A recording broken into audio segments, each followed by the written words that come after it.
Namo tassa bhagavato arahato samma sambuddhassa. Namo tassa bhagavato arahato samma sambuddhassa. Namo tassa bhagavato arahato samma sambuddhassa. Good evening, everyone.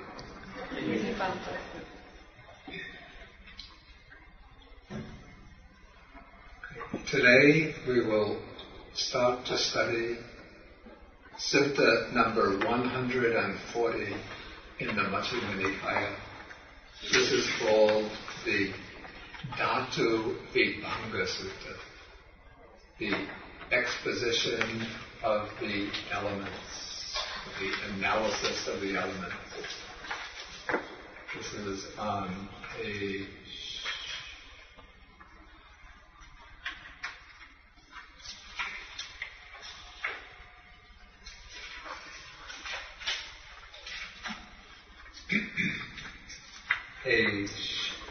1087 in the middle-length discourses of the Buddha. And this is a very beautiful, poetic, and deep sutta.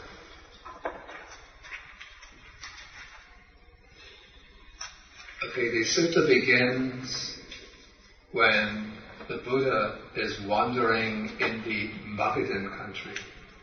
Magadha is the central state of northeast India, the state that corresponds with present-day Bihar.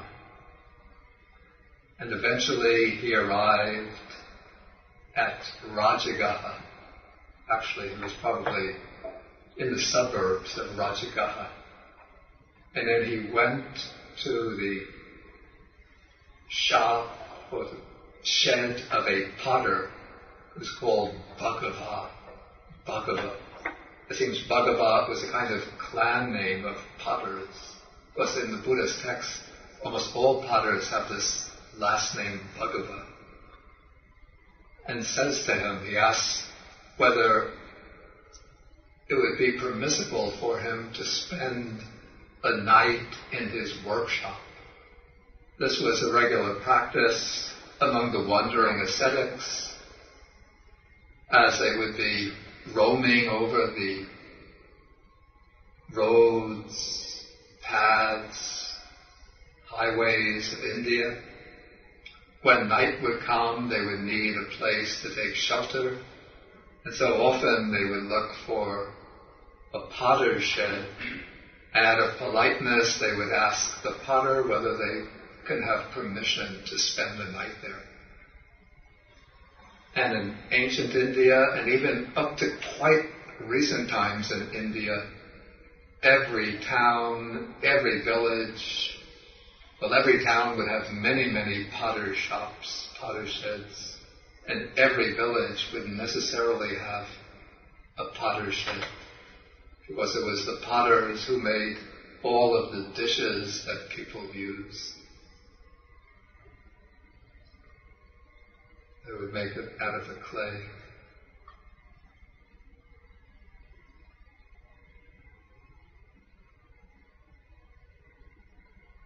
Okay, and the Buddha is in for what might be a little surprise, because somebody seems to have beaten him to it, another wandering ascetic. Paragraph 3 tells us that there was a clansman, who's here referred to as Kulaputta, which it's literally translated here, clansman or son of family. It's a term used for a young man whose name is Pukusati. And this young man had gone forth from the home life into homelessness out of faith in the Buddha. And on that occasion, he was already staying in the potter's workshop.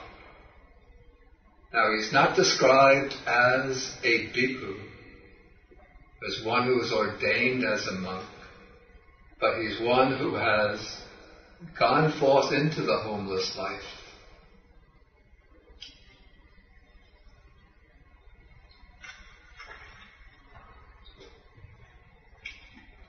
We'll come to his story in a few moments. And now, the Buddha seemingly doesn't know that this young man has gone forth out of faith in himself. He just sees this young man wearing the robes of an ascetic.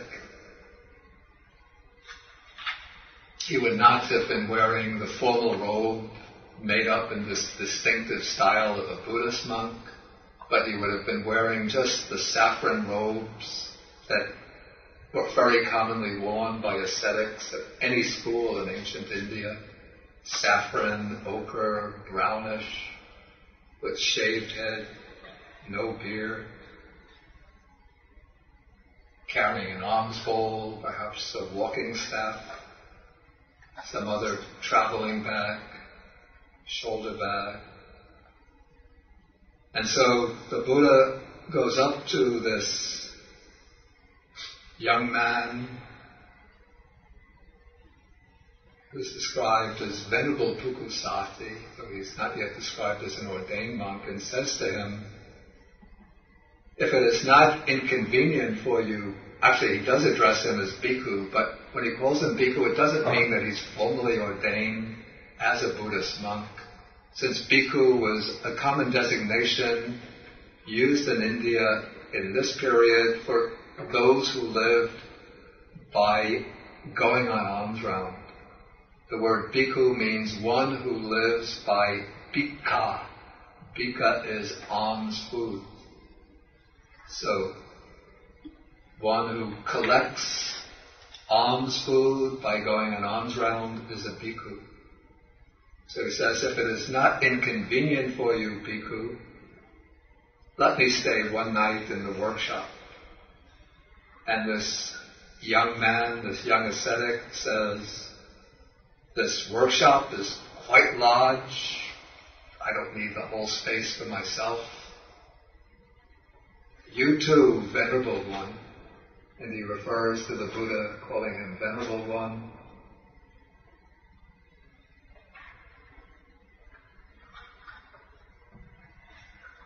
He calls him Ayasma. This is like a friendly greeting that one monk might use for another. It doesn't imply special respect and veneration, even though it's translated venerable. But it's not, an ordinary monk wouldn't call the Buddha Ayasma, not at all.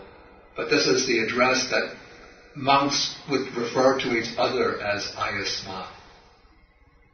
So he says, let the Venerable One, like brother, or it's almost like saying brother, you can stay here as long as you like. Okay, so the Buddha comes into the potter's workshop,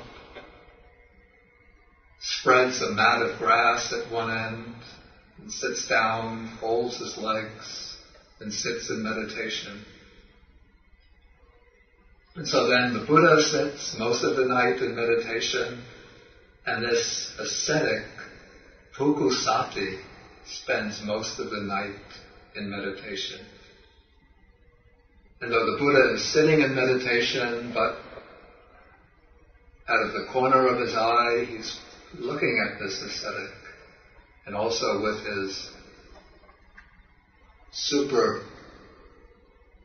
divine eye, he's examining the mental faculties of this ascetic. And then he sees that this young man is quite impressive in the way he conducts himself. Let me question him. And so, at some point, they both end their meditations. And so the Buddha begins a conversation with this young ascetic and asks him, under whom have you gone forth, Bhikkhu? who is your teacher? And whose Dhamma, whose doctrine do you profess, do you follow? These were the types of questions when wandering ascetics met each other and they wanted to begin a conversation. These were the questions that they would use to open a conversation. And so now, Bhikkhu Sati is going to reveal his own allegiance. And so he tells this older ascetic who's come into the workshop, he says, friend, he calls him avuso, which is again a very informal way of addressing him. Friend, there is an ascetic named Gotama, the son of the Sakyans, who went forth from the Sakyan clan. And then a good report about that blessed one, the Gotama, has been spread to this effect. And then, here this is obviously probably the work of the compilers of the text, using the standard words of homage to the Buddha, that this blessed one is in Arahant, fully enlightened, perfect in true knowledge and conduct, sublime, Sugata, knower of the worlds, incomparable leader of persons to be tamed, teacher of gods and humans, the enlightened one, the blessed one. I have gone forth under that blessed one. That blessed one is my teacher, and it is his Dhamma, his doctrine, that I profess. And now the Buddha asks him, he wants to find out a little more about what this young ascetic knows. So he says, where is that blessed one, accomplished and fully enlightened? Where is he now living? They're now in Rajagaha. If you want to see where they are, there's a map on page, would be on page 76, which is unnumbered, but if you go to page 75 and look on the reverse side,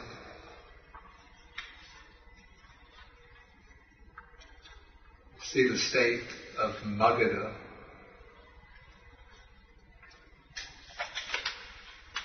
Quite far in the east.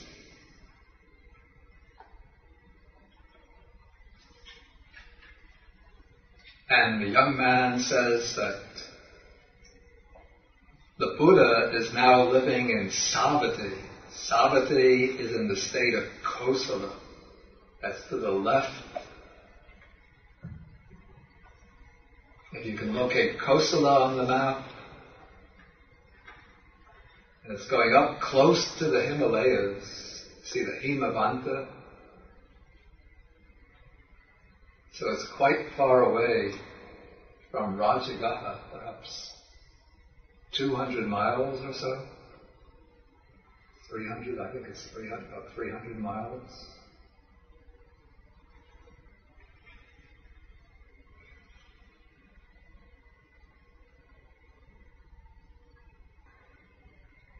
Okay, and now the Buddha asks a rather telling question. He says, Bhikkhu, have you ever seen the Blessed One before? And would you recognize him if you saw him? Of course, we know the answer to that question. But the young man confesses that he's never seen the Blessed One before, and obviously he wouldn't recognize him if he saw him.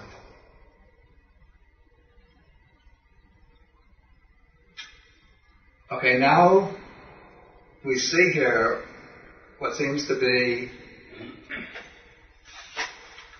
a very matter-of-fact, very plain conversation between what could be an ordinary, young, wandering ascetic who's gone forth out of faith in the Buddha, and the Buddha who is appearing just like any wandering ascetic, meeting this young man in a potter's shop.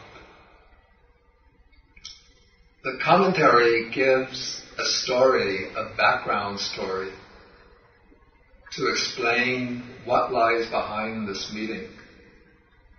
Sometimes one doesn't know whether or not to trust commentary or background stories, but I feel I should relate the background story.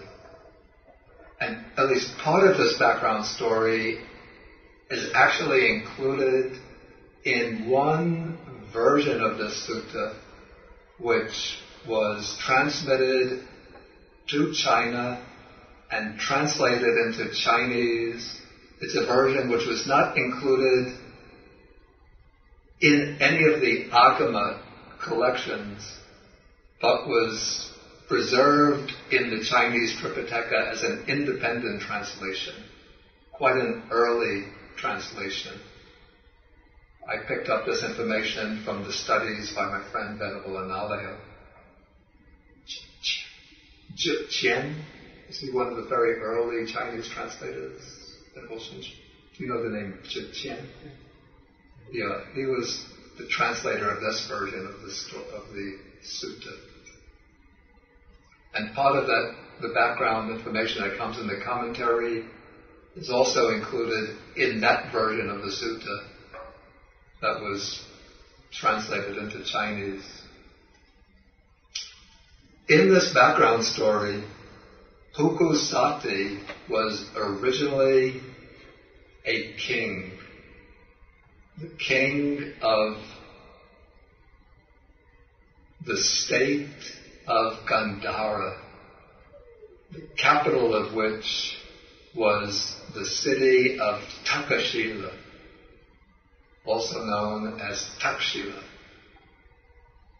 Gandhara now corresponds to part of Pakistan, maybe overlapping with the eastern part of Afghanistan. Takshila or Takshila is in Pakistan, or at least the remains of it are. He must have become a king at a very young age, because the text refers to him as Kulaputa, which means son of family or young man. So how did this king wind up as a Buddhist ascetic? Now there were trade routes between the powerful state of Magadha and the state of Gandhara, especially the city of Takshila, which was a very prosperous city, a very powerful city. And merchants would travel between the city of Rajagaha and the city of Takshila. And in the course of the travel, when merchants from Magadha traveled to Takshila, they would bring information to Takshila about the state of Magadha. And King Bhikkhu Sati heard reports from these merchants about King Bimbisara, who was the very righteous, very virtuous king of Magadha. Bimbisara, from an early period, became a disciple of the Buddha.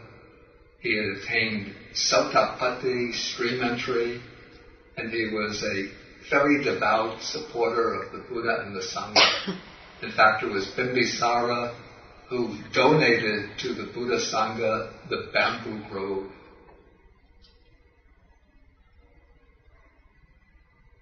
Bhikkhu Sati was very impressed by these reports that he heard about Bimbisara, and so he established a kind of long-distance friendship with Bimbisara. they had never met, but through the merchants they would send greetings to one another.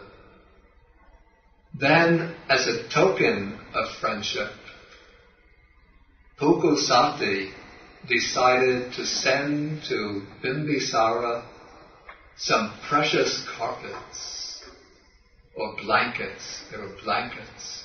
It seems that this area of Gandhara must have been famous for the quality of its wool.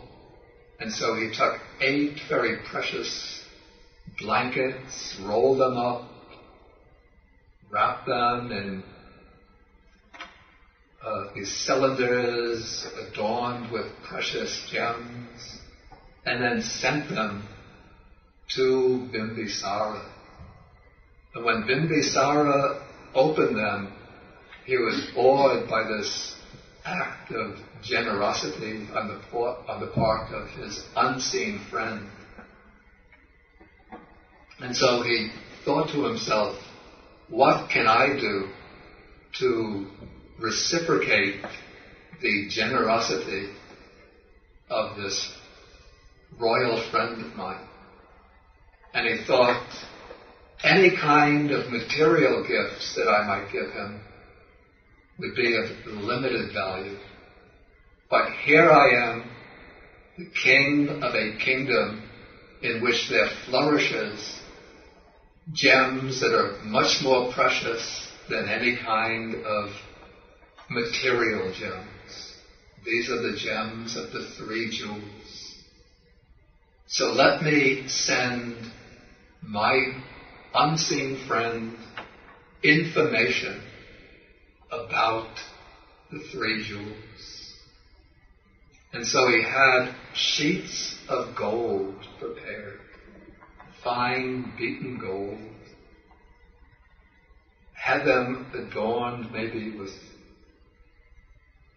actual gems. And then on these sheets of gold he had written verses informing him about the Buddha, the Dhamma, and the Sangha, inscribed with passages from the texts. Of course, the texts were not written down, but passages extolling the virtues of the Buddha, the Dhamma, and the Sangha. And on one of these sheets, he had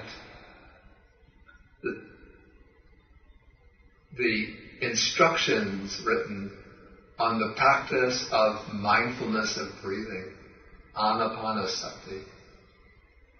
Okay, and so he had these sheets of golden sheets rolled up, put into a cylinder, and then sent by messenger to the city of Taksha to be delivered, personally delivered to this young king Bhikkhu Sati.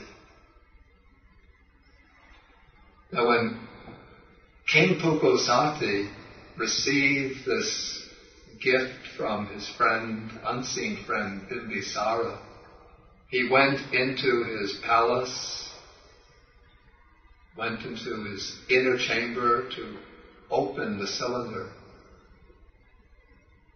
He opened the cylinder and read these verses praising the Buddha, Dhamma, and Sangha.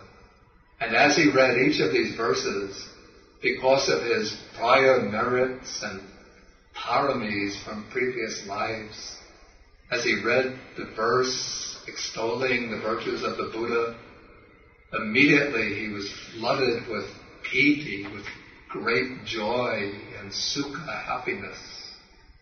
Then he read the virtues, about the virtues of the Dhamma. Again, he was flooded with joy and happiness. He read about the virtues of the Aryan Sangha, and he was flooded with joy and happiness. Then he read some verses that Bimbisara had inscribed, describing the life of a monk, the going forth into homeless life, the ascetic way of life of the monk. That filled him with joy and happiness. Then he came to the verses describing the practice of mindfulness of breathing. And he thought, why don't I try this myself? He crossed his legs. He sat there. He didn't have to struggle with wandering thoughts, angry thoughts, lustful thoughts. But very quickly, again, this is his previous practices, all coming together through sort of the previous cultivation, all breaking through the surface of the mind now.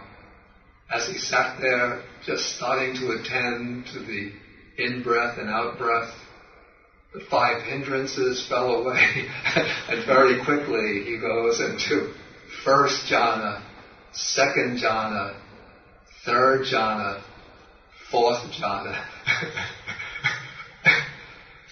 And so he sits there absorbed in the deep equanimity of the fourth jhana.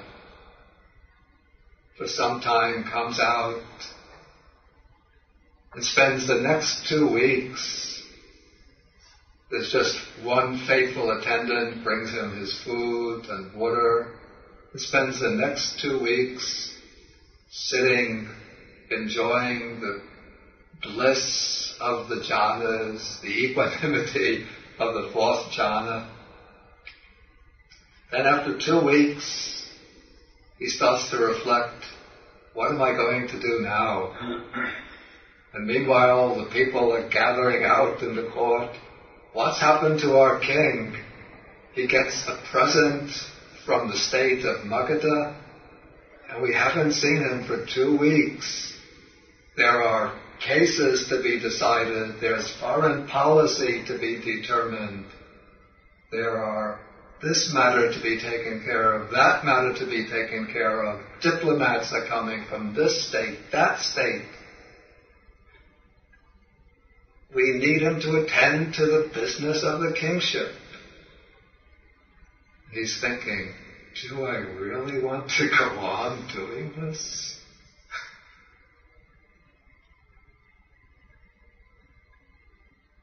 Then he starts looking at these passages that his friend Bimbisara had sent him, describing here a householder or a householder's son, how does it go again?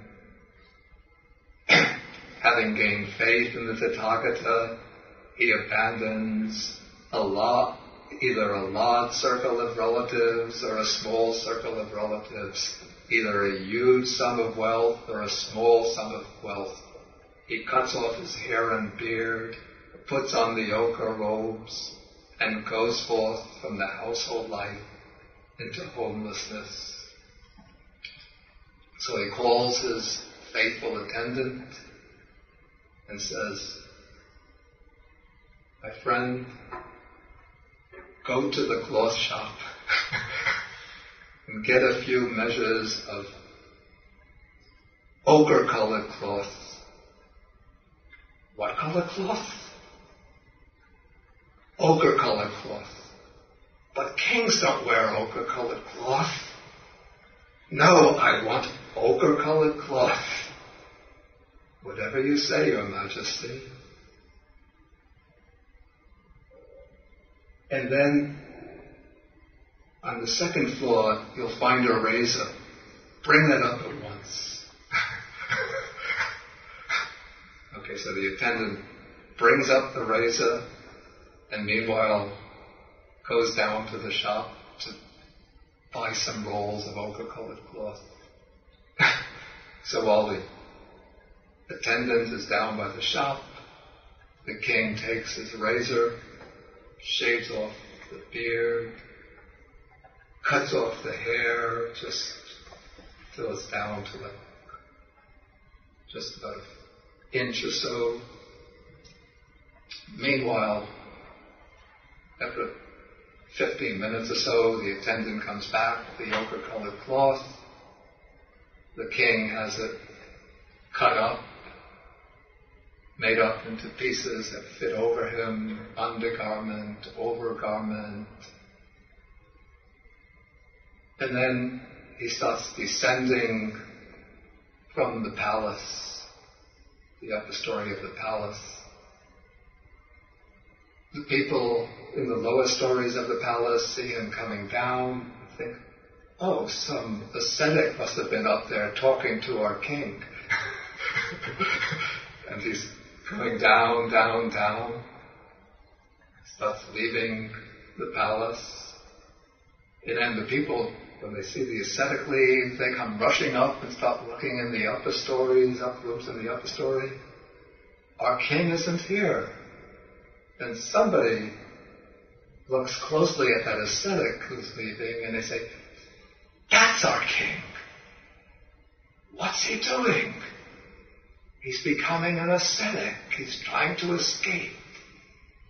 And then they all flock to him and start begging him and pleading with him. What are you doing? Why are you doing this? And then he explains to them that my friend Bimbisara in Magadha has told me that a Buddha has arisen in the world, an enlightened one. He's told me about the wonderful teaching of the Dhamma. And I've decided that I'm going to enter the monastic order of the fully enlightened one and practice the holy life under the Buddha to gain liberation. And they tell him, his counselors tell him, you know how tricky other kings are. You can't trust the king of Magadha. This is really a plot to capture our kingdom. His intention is to try to get you to become an ascetic and to abandon your kingdom so that he'll send his armies here to capture our kingdom. You go back and sit on your throne and we'll go to Magadha and investigate to find out whether there's really such a thing as a Buddha and a Dhamma. But Pukusati has complete confidence in his friend Bimbisara and says, I have no doubt at all in my friend Bimbisara. You choose a worthy person among you to rule the state. I have my mission, my destiny to follow. I will continue on my journey. Then without taking even an attendant, not even a servant, not even wearing a pair of sandals, going barefoot, he walks, not even going with a carriage, but following a caravan so that he'll have somebody to show him the road. He travels this whole distance, all the ways from Takshila.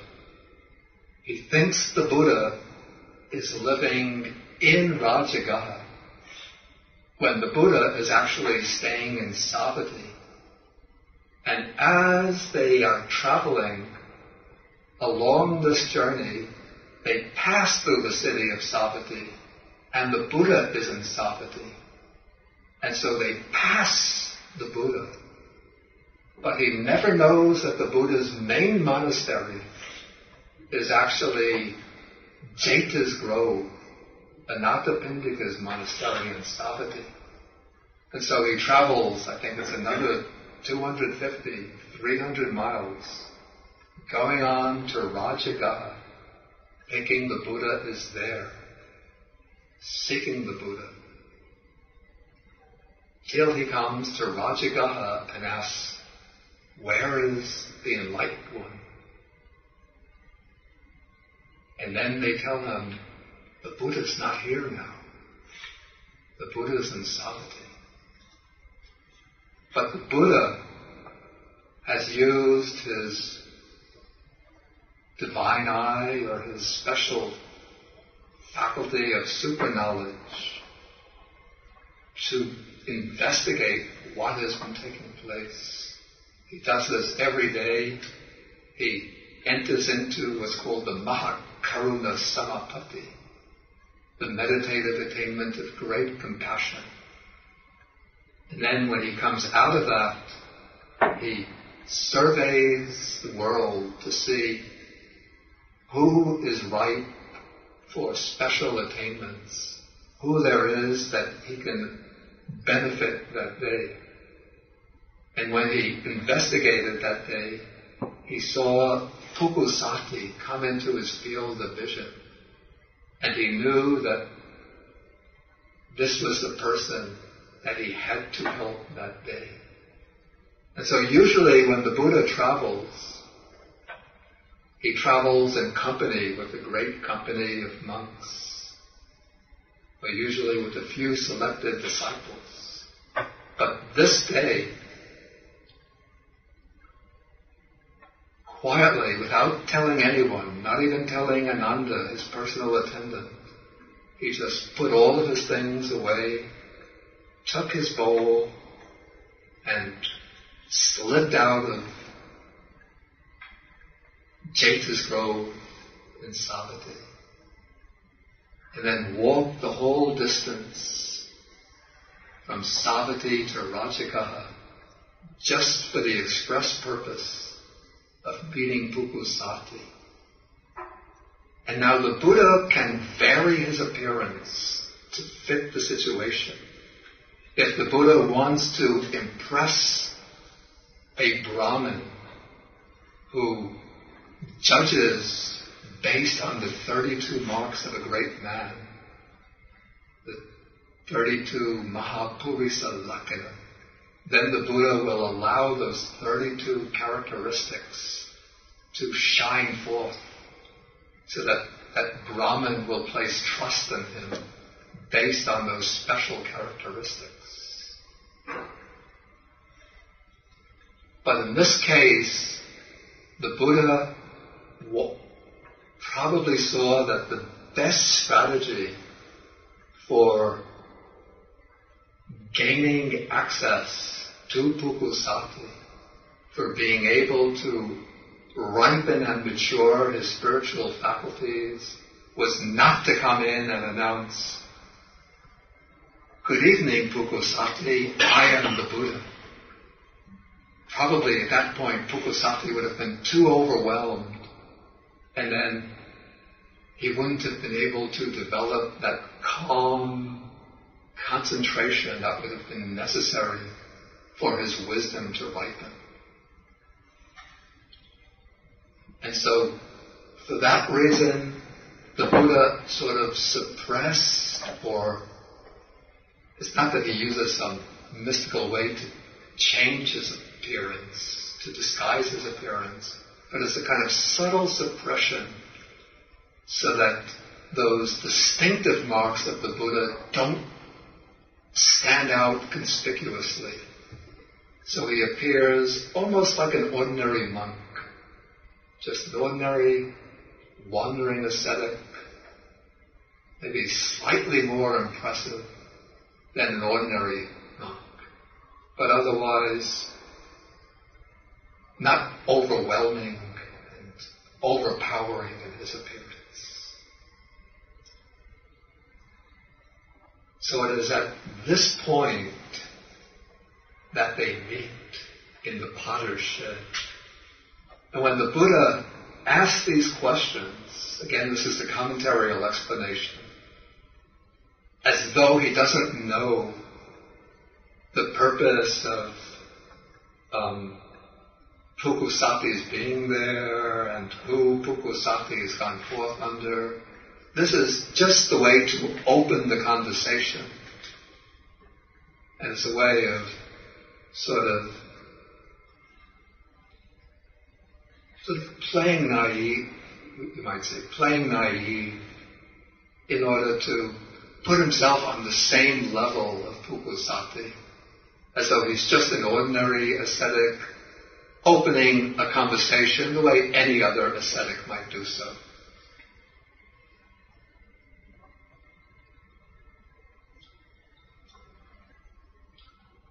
Though the thought occurred to me as I was reading the text this afternoon again, in paragraph 6, the first sentence there, then the Blessed One thought, this clansman has gone forth from the home life into homelessness under me. Here it seems as if this is new information to the Buddha, not something that the Buddha had known in advance. But putting this thought into the Buddha's mind seems to be the work of the compilers of the canon, so we don't know for sure. So maybe we can see the sutta from both angles. On one angle as a mundane angle, as an ordinary meeting, well, no meeting with the Buddha is ordinary, but at one level as a meeting between this clansman and the Buddha, who doesn't know in advance who Pukusati is and what he is doing in that potter's shop. And also have it the other way, as the commentary puts it, that the Buddha does know in advance that Pukusati is a king who has renounced, a young king who has renounced his kingdom and gone forth under him and is there on his way to meet him. In any case, now the Buddha thinks, let me teach him the Dhamma. Okay, so now the Buddha addresses Pukusati and says, I will teach you the Dhamma. Listen and attend closely to what I shall say. Okay, and Pukusati says, yes, friend. Then this ascetic, the Buddha says, I will teach you the Dhamma. Pukusati still doesn't think that this is the Buddha. He just thinks that this ascetic is teaching his own Dhamma. Because Pukusati says, yes, friend. He's still using the word avuso, like brother. So he's still addressing the Buddha as an equal. And by the way, if you remember the first discourse of the Buddha, when the Buddha meets the 5 ascetics, and then the 5 ascetics see him coming, and then the 5 ascetics address the Buddha, and they say, Avuso Gautama. Then the Buddha refuses to teach them as long as they are addressing him as Avuso Gautama. That Avuso Gautama is that word that's translated here as friend. In that case, the Buddha won't teach them while they are addressing him as friend, because those 5 ascetics are not recognizing him as the Buddha. And so they're not yet opening to him to receive his supreme message. Under those conditions, the Buddha will only teach them when they address him as Bhante. In that case, Bhante is that they're addressing him as the Bhagava, as the Tathagata, recognizing him as the one who's awakened. It doesn't mean when you address me as Bhante that you think I'm the Tathagata. But when it was first used, the word Bhante was used only in relation to the Buddha. Okay, so in that case, when they switch from the address Avuso to Bhante, that means that they are now recognizing the Buddha as their teacher. And so then the Buddha will teach the 5 ascetics the Dhamma, which means that they're opening to him as their teacher. But in this case, the Bhikkhu Sati calls the Buddha Avuso. The Buddha still teaches him because the conditions are somewhat different. This is a different situation, so a different upaya, a different means is appropriate. Here the Buddha is taking advantage of a situation where Bhikkhu Sati, thinking of the Buddha just as another ascetic who happens to know a little bit more about the Dhamma, is the more appropriate way to get the message across. Okay, so now the Buddha begins the teaching with, this is what we call the Udesa, the summary or condensed teaching.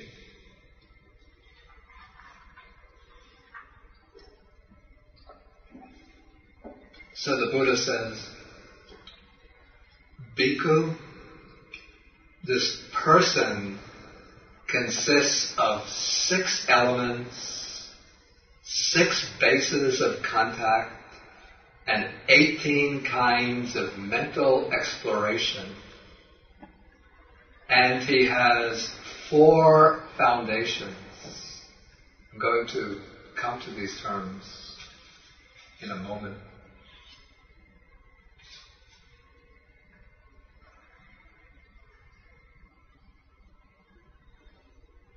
The tides of conceiving do not sweep over one who stands there. And the there means upon these foundations. And when the tides of conceiving, it's very beautiful in the Pali, Manusava, the tides of conceiving no longer sweep over him, then he is called Muni Santo, a sage at peace. One should not neglect wisdom. One should preserve truth. One should cultivate relinquishment. And one should train for peace. This is the summary, the udesa, the outline, the condensed teaching of the exposition of the 6 elements. This is the sort of, it's called the matika, the condensed teaching out of which the sutta or discourse will be unfolded or unpacked. And now the commentary makes a very interesting observation here.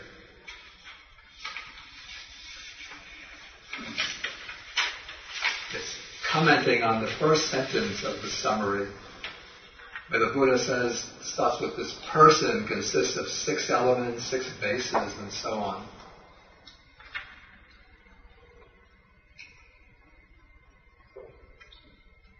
It says that when the Buddha is teaching this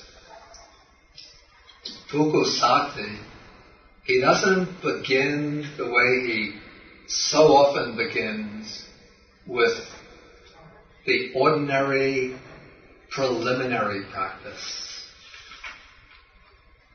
or the preparatory practice.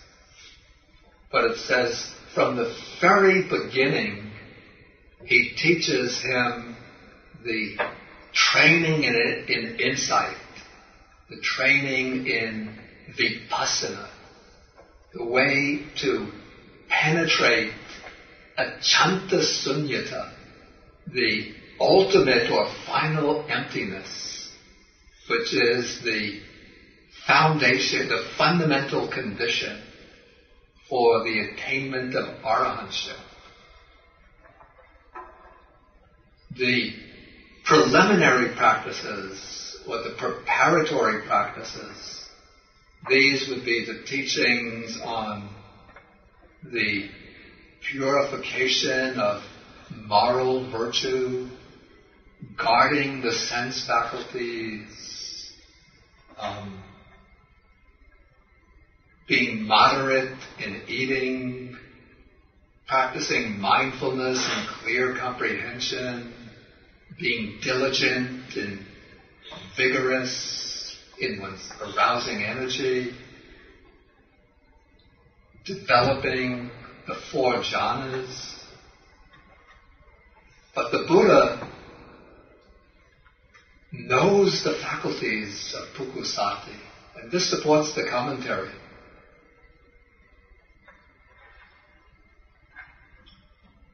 So why should the Buddha knows the faculties of Bhikkhu-sati. He knows, he's seen Bhikkhu-sati sitting there like a statue throughout the night. He knows that Bhikkhu-sati is able to go and sit for hours in the 4th jhana. So if a physics professor is teaching a class, a graduate seminar in quantum theory, he doesn't start teaching the basics of Newtonian physics to the class, but he starts right in on quantum theory. So in this case, the Buddha can start right in giving the instructions on developing panya, the wisdom that's necessary to reach the ultimate goal.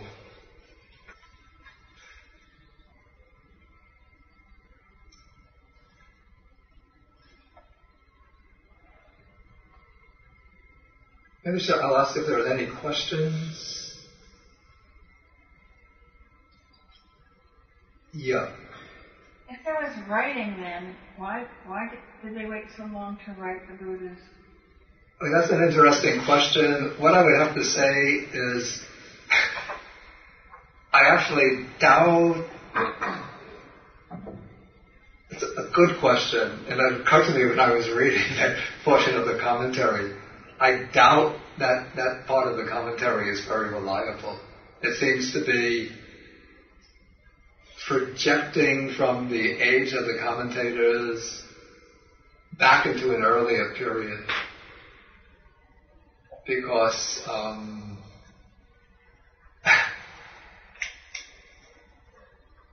in the Buddha's time, texts were not written down.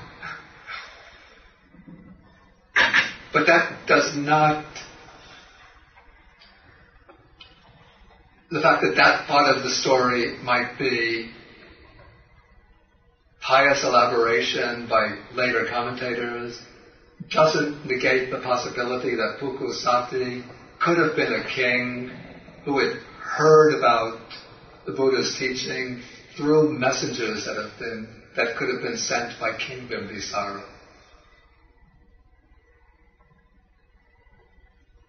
Yes. The term you used, pana, is that a Pali translation of a particular Sanskrit word? The word that I used? I think you said pana. Did I say Anapanasati? You were talking about the insight that he was teaching. The Buddha was teaching the teacher to have insight, and I didn't quite hear the words you used. Vipassana? Panya. The panya is wisdom. Okay. That was the word. I didn't use the English word. I'm just curious if you give me the spelling of it. Oh, okay. Since I don't have the...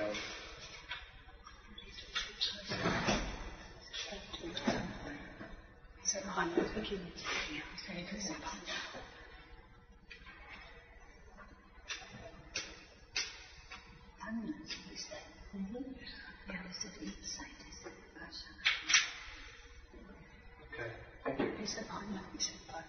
What's the word that means wisdom? Yes, Peter? In paragraph 6, when the Buddha says, I will teach you the Dhamma, is the other monk under the impression that he's going to be taught the Buddha's teachings, and that this is maybe a monk multiple studies under the Buddha? Or is he just being polite and saying, okay, I'm going forth to see the Buddha, but whatever you have to say, I'll listen to? Okay, just for the recording. The question is, when the Buddha says in paragraph 6, I will teach you the Dhamma, does Bhikkhu Sati think that the Buddha here, who he doesn't recognize as the Buddha, is going to be teaching him the Buddha's Dhamma, or that this could be an ascetic who's going to be teaching him his own Dhamma? My answer is, I don't know. And the commentary itself doesn't deal with that point.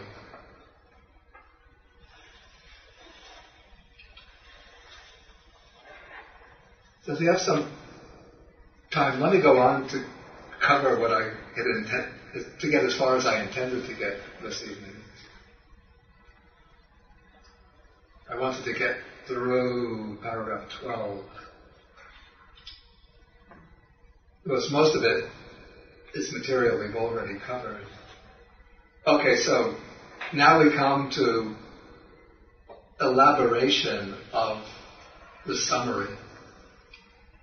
Okay, so this person consists of 6 elements with reference to what was just said. Okay, what are the 6 elements? The earth element, water element, fire element, air element, space element, and consciousness element. So that is the meaning of the statement, this person consists of 6 elements. Now, the 6 elements themselves are going to be elaborated further down when the Buddha discusses the training in wisdom. So we're going to come to a further elaboration of the elements, which is why the sutta the sutta is called the exposition of the elements. Then the person consists of 6 bases of contact. This is the 6 pasayatana. So what are the 6 bases of contact? That is the base of eye contact, base of ear contact, base of nose contact, base of tongue contact. Actually, I don't like this translation so much. Let us say the eye as a base for contact, the ear as a base for contact, the nose as a base for contact, the tongue as a base for contact, the body as a base for contact, and the mind faculty as a base for contact. Okay, so those are the 6 bases of contact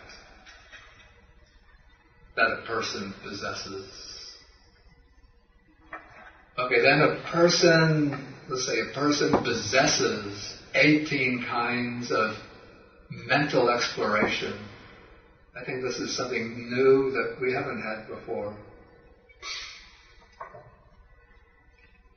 Now, according to the commentary, what is meant by mental exploration is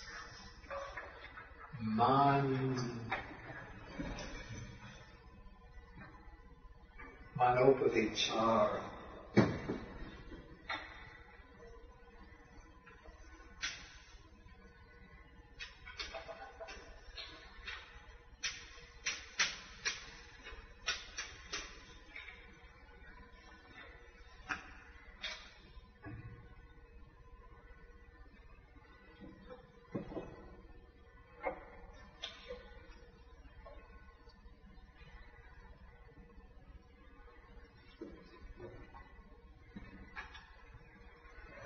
In Pali, it's manopavichara.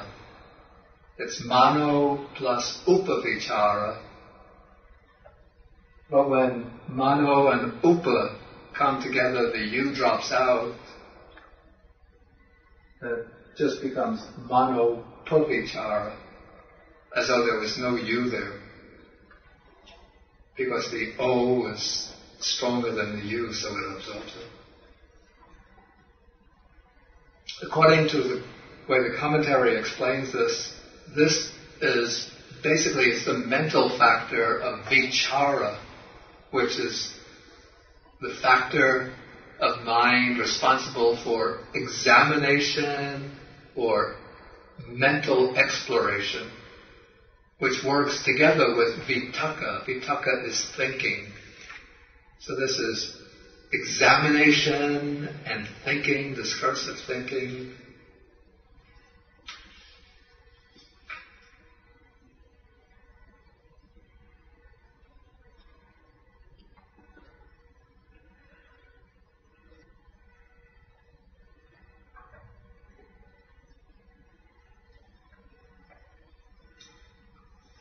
Okay, and this particular mental process works in 18 ways.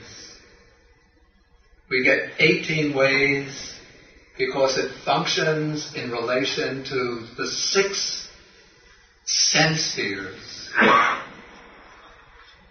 That's forms seen through the eye, sounds heard with the ear, and so on. And any object perceived through any sense faculty is capable of generating any of 3 types of emotions or feelings, let's say, any of 3 types of feelings. Joy, this is somanassa, or grief is too strong. Domanassa, we could say, is displeasure, dejection, dissatisfaction. It doesn't have to be grief. Even if you go outside and there's a gray sky and it makes you feel a little somber, that's a mood of domanassa.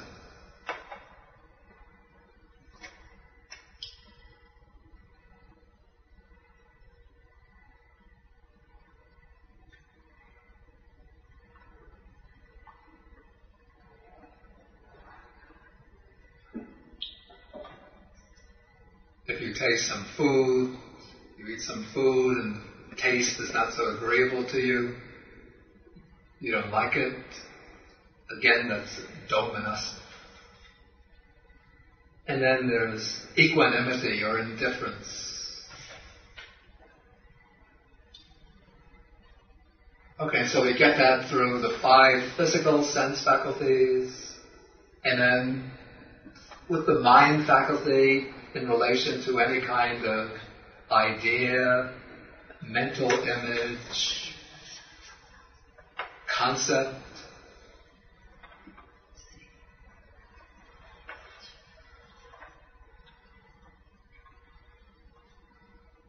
Fantasy, judgments, speculations, propositions, all of those can be related to by way of, as we examine them, we can relate to them either with joy means happiness, gladness, or with displeasure, dejection, or equanimity, which can be either a superior equanimity, which means we're detached from it, or a kind of dull apathy, thick-skinned dullness.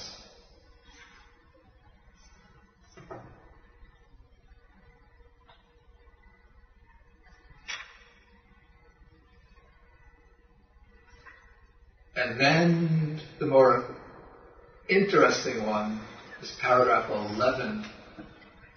This person has 4, here the key word is foundations. The key word is the word that is translated foundations. The Pali word is adhitthana.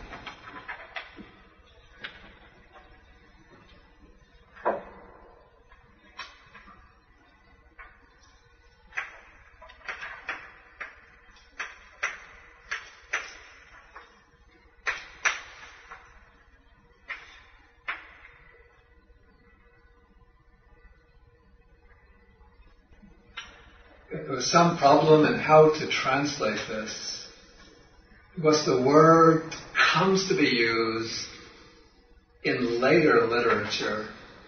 I'm not sure if it's used this way in the suttas, but in somewhat later literature it's come to be used in the sense of resolution or determination. I think this is the way Koenka uses it in relation to meditation. You make the adhitthana to sit for the full hour without moving. That's his famous or infamous adhitthana sittings.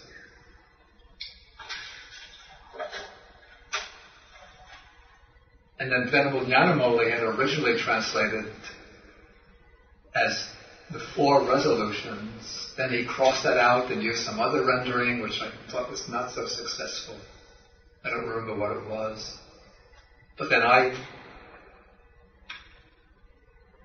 removed his second rendering, and I based on the commentary which glossed adhitthana with patita, which means basis or foundation. And the word comes from,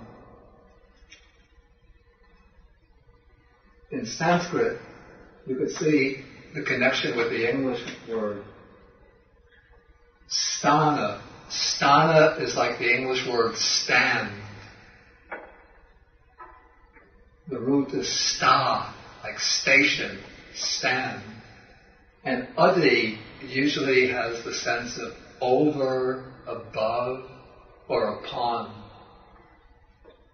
So that which one stands upon, that which stands over. So we could call these 4 stations, but I think 4 foundations is the best rendering. And these are 4, you'll see the way foundation becomes the most satisfactory rendering. Like these are 4 qualities that one cultivates in the beginning stages of the practice, and then these qualities mature till they reach culmination with the achievement of the ultimate goal. And then, with the fulfillment of the ultimate goal, they become possessions or expressions of one who has achieved the ultimate goal. And so what are these 4 foundations? The foundation of wisdom, the foundation of truth, the foundation of relinquishment, and the foundation of peace. And so it was with reference to this that it was said, this person has 4 foundations.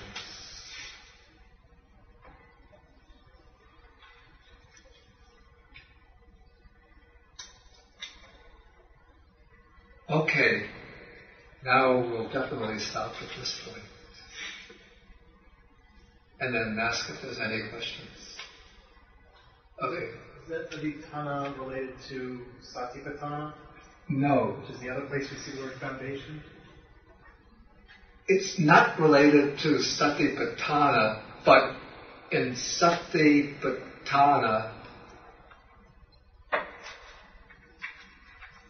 satipatthana is actually sati plus upatthana. The word upatthana, that part thana, comes also from the same root as the Sanskrit root sta, or Pali root ta. But ta there is joined with a different prefix, the prefix upa. So it's upa plus tana. Upatana. Here it's ati plus tana. So the root is the same and the stem noun is the same, tana, but the prefix is different.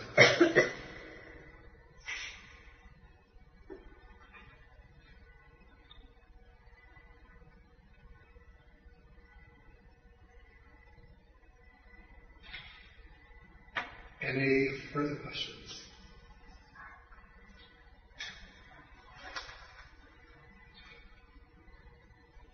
Okay, then we'll stop. Now, I've been advised that it's better not to resume on January 2nd. So I'll resume again on January 9th.